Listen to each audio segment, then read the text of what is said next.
Kota tanpa buku. Pernahkah kamu ke toko buku, perpustakaan, atau taman bacaan?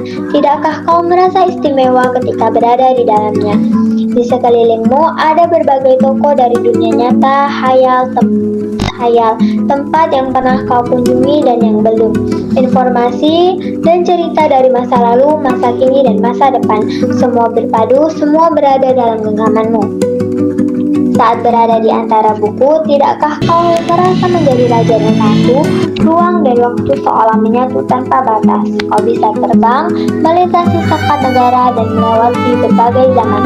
Kau bisa menyelam ke dalam samudra, melayang di angkasa, bercanda dengan aneka satwa, dan berkelana di tengah padatnya kota, juga di rimba raya. Kau tahu, buku adalah jendela dunia, kunci pengetahuan, dan pintu wawasan. Muhammad Hatta, sang proklamator, berkata, "Aku rela di penjara asal bersama buku. Karena dengan buku, aku bebas. Melalui buku, manusia terbebas dari ketidaktahuan. Tempat-tempat yang dipenuhi buku adalah harapan berkembangnya pengetahuan dan wawasan." Apa jadinya kota tanpa buku? Pantaskah disebut kota? Di kota itu mungkin kabar datang dari sumber lain, dari koran, televisi, atau internet.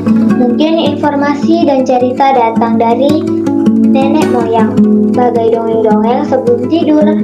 Irama lagu pun tidak ada beda. Bangun pagi, bertebaran di muka bumi untuk berbagai keperluan, untuk kembali pulang siang atau sore harinya. Setelah itu, mereka berangkat tidur dan memulai lagi hari berikutnya. Semua serupa. Di kota itu, mungkin ada bangunan bernama perpustakaan. Di dalamnya, buku-buku berderet dalam rak yang tak terjamah.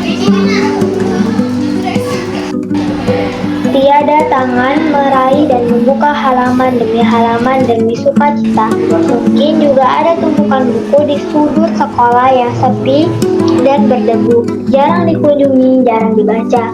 Buku-buku di sana teronggok tanpa nyawa. Bagaimana dengan kotamu? Mungkinkah kau tinggal di tengah kota yang menengah, atau di sempit, di desa terpencil, di sisi pesisir, atau di kaki gunung?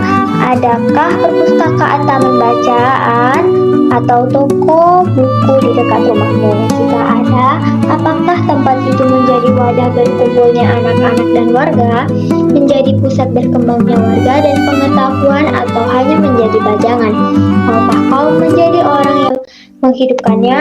Kau bisa mengunjunginya dan mengajak teman-teman membaca dan berbagi cerita di sana. Jadikan tempat itu sumber kegembiraan dan pengetahuan. Jika tempat itu belum ada, mungkinkah kau menjadi orang yang mulai menghadirkannya, atau kamu bisa memulainya dari sebuah sudut dari teras rumahmu? Ajak teman-temanmu memulai langkah baru. Jangan biarkan waktu berlalu tanpa buku. Siapapun dirimu, bersahabatlah dengan buku. Dia akan menjadi teman setia sepanjang waktu.